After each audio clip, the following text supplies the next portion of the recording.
Now to the big story from India. Violence and rioting have gripped the state of Haryana. Religious sites have been vandalized, shops have been torched and looted.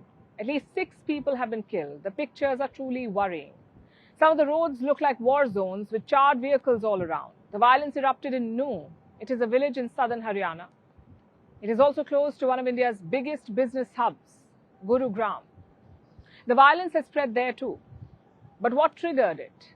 On Monday morning, a Hindu rally was passing through Nuh. Thousands of people were part of it. Some slogans were raised which triggered a standoff. The rally was allegedly attacked with stones. After this, things spiraled out of control. It became all-out religious violence. A mosque was set on fire in Gurugram. The cleric was stabbed to death. In total, at least 6 people have died. More than 70 others have been injured. Dozens of vehicles and shops have also been gutted. What is the government of Haryana doing about this? Around 116 people have been arrested, 90 others have been detained. The Chief Minister says those guilty will be punished. He's also asking for more central help. 20 companies of central forces are already deployed in the state of Haryana. The Chief Minister wants 4 more. Internet has been shut down in parts of southern Haryana, plus there is a curfew. You've probably heard dozens of debates on this story. Maybe seen multiple reports on how the violence unfolded, so we're not talking about that. We are talking about the bigger picture. Gurugram is often pitched as a cyber city, a hub of all things technology. Yet that very same place doesn't have internet right now.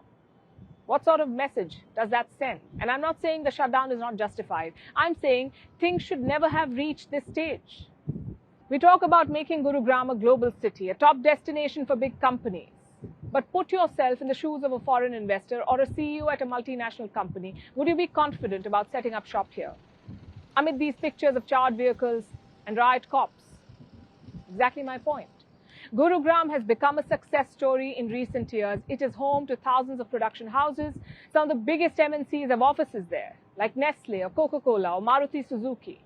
But today, many of them are spooked. Companies have asked employees to work from home. You can't become the next Hong Kong or Singapore with such headlines.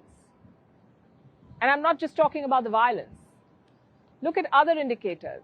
Crimes against women were up 57% last year. Snatching cases up 27%. 1 person dies every day from road accidents in the city. Gurugram even has a gang problem. In the last 2 decades, around 15 top gangsters have been killed in violence. This year, a man was shot 13 times. These are not good numbers.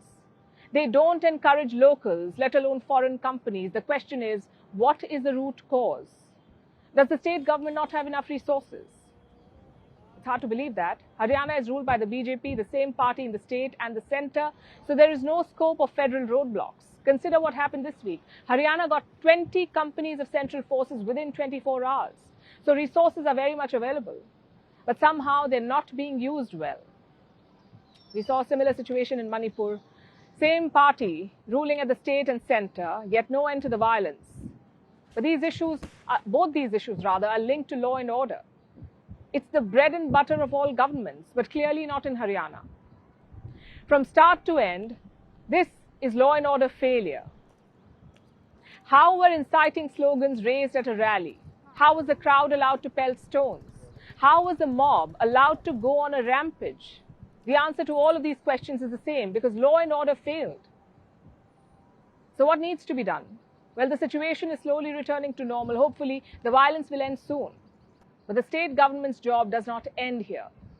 As citizens, we have some expectations from them. Going to office without being attacked, walking on the roads without being stone pelted, running our businesses without mobs at the door. Is that really too much to ask? If Gurugram wants to be a futuristic city, it must get the basics right.